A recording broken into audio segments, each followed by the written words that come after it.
नमस्कार दोस्तों।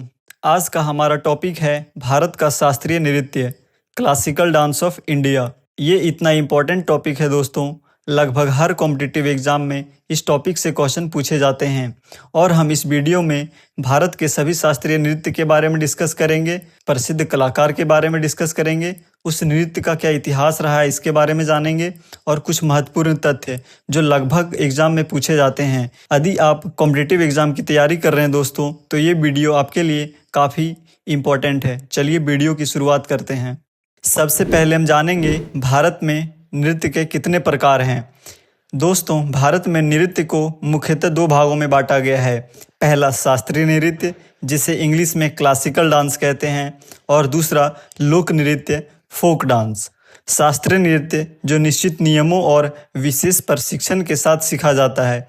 इसमें भाव, ताल और मुद्राओं के माध्यम से कहानी और भावनाएं सुंदर तरीके से प्रस्तुत की जाती है।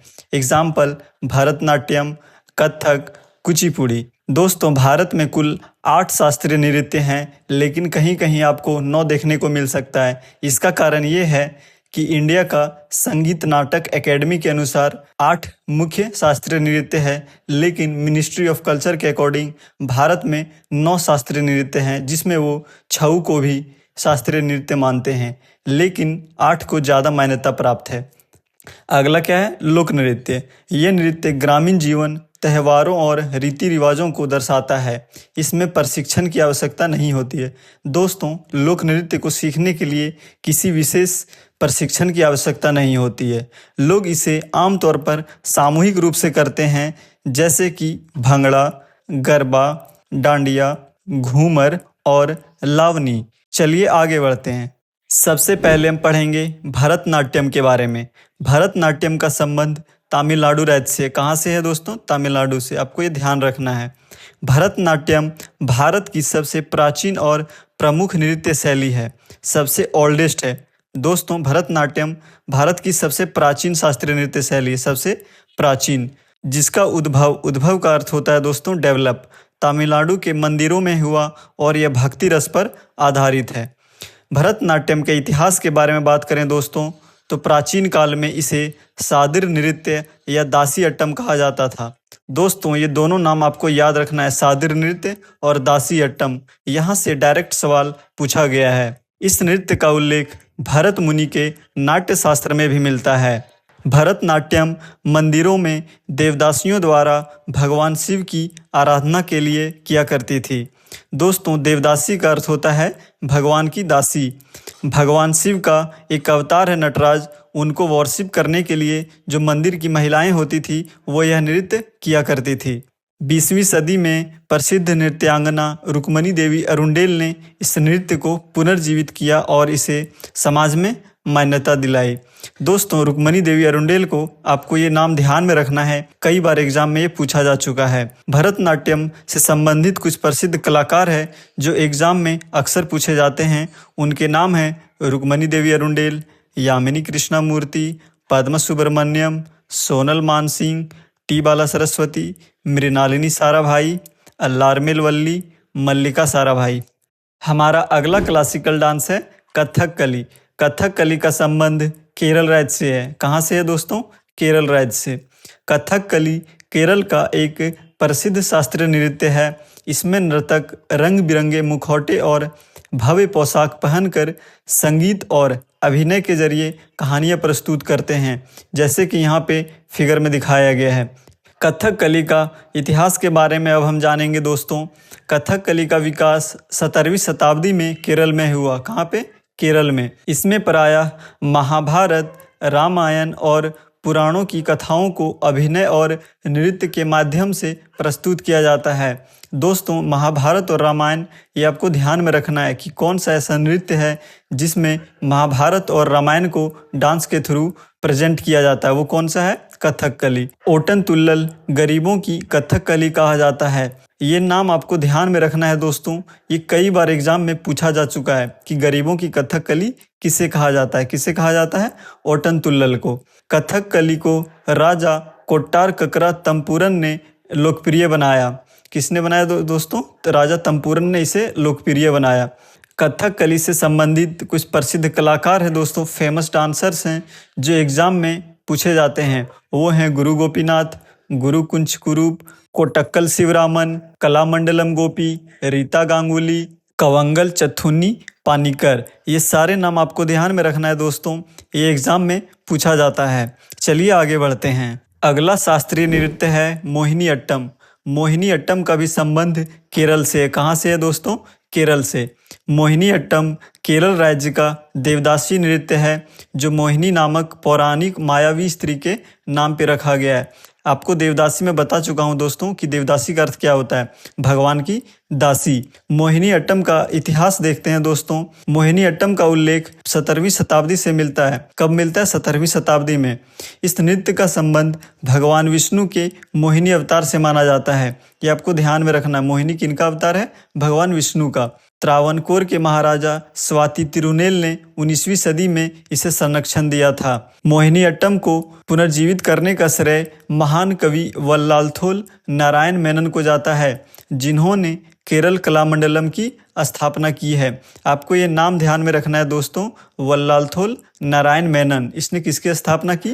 केरल कलामंडलम की। मोहिनी अट्टम से रिलेटेड कुछ फेमस डांसर्स के नाम देखते हैं दोस्तों, जो एग्जाम में पूछा जाता है। कलामंडलम कल्याणी कुट्टी अम्मा, डॉक्टर कनक रेले, सुनंदा नायर, जया प्रभा मेनन, गोपिका वर्मा, कलामंडलम क्षेमवती। सिर्फ आपको क्षेमवती याद रखना है दोस्तों, क्योंकि कलामंडलम यहाँ पे भी कॉमन है और यहाँ पे भी, और यहाँ पे सिर्फ आपको याद रखना है कल्याणी कुट्टी अम्मा। चलिए आगे बढ़ते हैं। नेक्स्ट क्लासिकल डांस है कुचिपुड़ी। कुचिपुड़ी का संबंध आंध्र प्रदेश से है। कहाँ से है दोस्तों? आंध्र प्रदेश से। कुचिपुड़ी भारत की प्रमुख शास्त्रीय नृत्य शैली है, जिसकी शुरुआत आंध्र प्रदेश के कृष्णा जिले के कुचिपुड़ी गांव में हुई थी। कुचिपुड़ी का ही नाम है कुचेलपुरम, और ये कई बार पूछा गया है दोस्तों कि कुचिपुड़ी का नाम किस गांव पे पड़ा है। कुचिपुड़ी का इतिहास के बारे में हम देखें दोस्तों, तो कुचिपुड़ी की शुरुआत 17वीं शताब्दी में हुई और इसके संस्थापक सिद्धेंद्र योगी को माना जाता है। किसको माना जाता है? सिद्धेंद्र योगी। ये भी नाम आपको ध्यान में रखना है। उन्होंने इसे भगवान श्री कृष्ण की लीला और भक्ति पर आधारित एक नाट्य शैली के रूप में विकसित किया। नर्तक कभी कभी पीतल की थाली पर खड़े होकर नृत्य करते हैं, जैसे कि आप यहाँ फिगर में देख सकते हैं। ये महिला पीतल की थाली में डांस कर रही है। कुचिपुड़ी से रिलेटेड कुछ फेमस डांसर्स के नाम देखते हैं दोस्तों, जो एग्जाम में पूछा जाता है। सिद्धेंद्र योगी, गुरु वेम्पति चिन्ना सत्यम, लक्ष्मी नारायण शास्त्री, स्वप्न सुंदरी, यामिनी कृष्णा मूर्ति, राजा राधा रेड्डी और कौशल्या रेड्डी।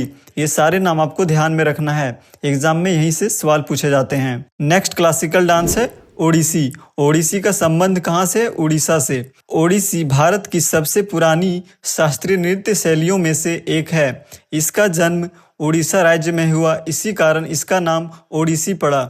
यह नृत्य मुख्य रूप से भगवान जगन्नाथ की भक्ति को समर्पित है। दोस्तों, आप भगवान जगन्नाथ को जानते होंगे। भगवान जगन्नाथ का मंदिर कहाँ पे है? उड़ीसा, पुरी में। ओडिसी के इतिहास के बारे में बात करें दोस्तों, तो इसका उद्गम स्थल उड़ीसा के जगन्नाथ मंदिरों में देवदासियों की नृत्य परंपरा से हुई है। कहाँ पे? जगन्नाथ मंदिर में जो देवदासियां रहती थी, उनकी नृत्य परंपरा से हुआ है। इसका उल्लेख भरत मुनि के नाट्य शास्त्र में भी मिलता है, लगभग 200 ईसा पूर्व पहले। 15वीं-16वीं शताब्दी में यह महारी नृत्य के रूप में प्रसिद्ध था। दोस्तों, महारी नाम आपको ध्यान में रखना है। कई बार यहाँ से सवाल पूछा गया है कि ओडिसी का पुराना नाम क्या था। इसके पुनरुद्धार में केलुचरण महापात्रा, पंकज दास, देव प्रसाद दास जैसे कलाकारों का महान योगदान रहा है। ओडिसी से रिलेटेड कुछ फेमस डांसर्स के नाम देखते हैं दोस्तों, जो एग्जाम में पूछा जाता है। ये तीनों नाम, केलुचरण महापात्रा, पंकज चरण दास, देव प्रसाद दास, ये नाम तो आपको याद ही रखने हैं।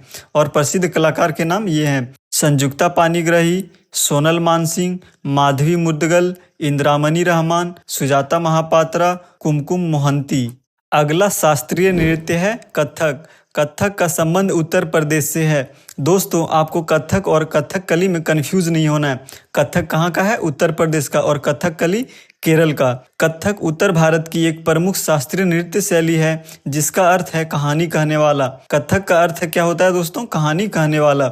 कथक का इतिहास के बारे में बात करें हम दोस्तों, तो कथक का उद्गम उत्तर भारत, विशेषकर उत्तर प्रदेश, राजस्थान और मध्य प्रदेश में हुआ। इसकी शुरुआत भक्ति आंदोलन में हुई, जब भक्त कवि नृत्य के माध्यम से रामायण और महाभारत की कथाएं प्रस्तुत किया करते थे।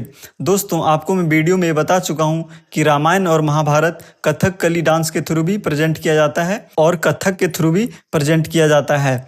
बाद में मुगल काल में यह एक दरबारी नृत्य के रूप में विकसित हुआ, जिसमें लास्य का अर्थ होता है कोमलता, और तांडव का अर्थ होता है ऊर्जा, दोनों का सुंदर संगम दिखाई देता है। कथक से रिलेटेड कुछ फेमस डांसर्स के नाम देखते हैं दोस्तों, जो एग्जाम में अक्सर पूछा जाता है। पंडित बिरजू महाराज, सितारा देवी, लच्छू महाराज, शंभू महाराज, दमयंती जोशी, कुमकुमधर, शोभना नारायण और रोहिणी भाटे। आपको पंडित बिरजू महाराज का ये नाम आपको ध्यान में रखना, ये काफ़ी बार पूछा गया है दोस्तों, और यहाँ पे जितने भी नाम हैं ये सारे तो ध्यान में रखने ही रखना है। अगला क्लासिकल डांस है सत्रिया। सत्रिया का संबंध असम राज्य से है। कहाँ से है दोस्तों? असम से। सत्रिया असम राज्य का एक नृत्य है। यह नृत्य संत महापुरुष श्रीमंत शंकर देव द्वारा 15वीं शताब्दी में आरंभ किया गया था। किसके द्वारा? शंकर देव के द्वारा 15वीं शताब्दी में, 15th सेंचुरी में। सत्रिया नृत्य के इतिहास के बारे में बात करें दोस्तों, तो सत्रिया नृत्य की शुरुआत भक्ति आंदोलन के समय हुई। भक्ति आंदोलन कब हो रहा था? 15 से 16 शताब्दी में। कब? 15 से 16 शताब्दी में। इसे संत शंकरदेव ने भगवान विष्णु के अवतार श्री कृष्ण की कथाओं के प्रचार के लिए बनाया था। किसके लिए बनाया था? भगवान विष्णु का एक अवतार श्री कृष्ण, आप लोग जानते ही होंगे, उसके प्रचार के लिए बनाया था। वर्ष 2000 में भारतीय संस्कृत मंत्रालय ने सत्रिया नृत्य को शास्त्रीय नृत्य का दर्जा दिया। कब दर्जा मिला क्लासिकल डांस का? 2000 ईस्वी में। और ये कई बार पूछा गया है कि सत्रिया नृत्य को शास्त्रीय नृत्य का दर्जा कब मिला। सत्रिया नृत्य से रिलेटेड कुछ फेमस डांसर्स के नाम देखते हैं दोस्तों, जो अक्सर एग्जाम में पूछा जाता है। पहले हम मेल नाम देखेंगे, फिर फीमेल का नाम देखेंगे। गुरु जतिन गोस्वामी, गुरु घनाकांत बोरा, मनीराम दत्ता, मुख्तियार बरबयान। और महिला की बात करें तो वो है इंदिरा पीपी बोरा, अन्वेषा महंत और शारदी सेकिया। कौन है? शारदी सेकिया। और यहाँ पे जो नाम है वो आपको ध्यान में रखना है। लास्ट क्लासिकल डांस है मणिपुरी। मणिपुरी का संबंध मणिपुर से है। इसका नाम से ही पता चल रहा होगा दोस्तों कि ये मणिपुर राज्य से संबंधित है। मणिपुरी नृत्य मणिपुर राज्य की एक कोमल और भावनात्मक शास्त्रीय नृत्य शैली है। यह मुख्यतः राधा कृष्ण की रासलीला और भक्ति भावना की सुंदर अभिव्यक्ति है। दोस्तों, आपको ये ध्यान में रखना है, कई बार पूछा जाता है कि कौन सा ऐसा नृत्य है जिसमें राधा और कृष्ण की प्रेम लीला को दर्शाया जाता है, वो कौन सा है? मणिपुरी। ये आपको ध्यान में रखना है। इसके इतिहास के बारे में बात करें दोस्तों, तो मणिपुरी नृत्य की उत्पत्ति प्राचीन लोक नृत्यों और वैष्णव भक्ति आंदोलन में हुई। राजा भाग्यचंद्र ने इस नृत्य को धार्मिक स्वरूप और नियम दिए। कब दिए? 18वीं शताब्दी में। कब? 18वीं शताब्दी में। यह नृत्य मुख्य रूप से विष्णु भक्ति, विशेषकर राधा कृष्ण प्रेम कथा पर आधारित है, और ये आपको ध्यान में रखना है। प्रसिद्ध कलाकार के बारे में बात करें दोस्तों, तो झावेरी बहनें, ये कई बार ये नाम पूछा जा चुका है एग्जाम में। नयना, सुवर्णा, रंजना और दर्शना, ये चारों नाम आपको ध्यान में रखना है।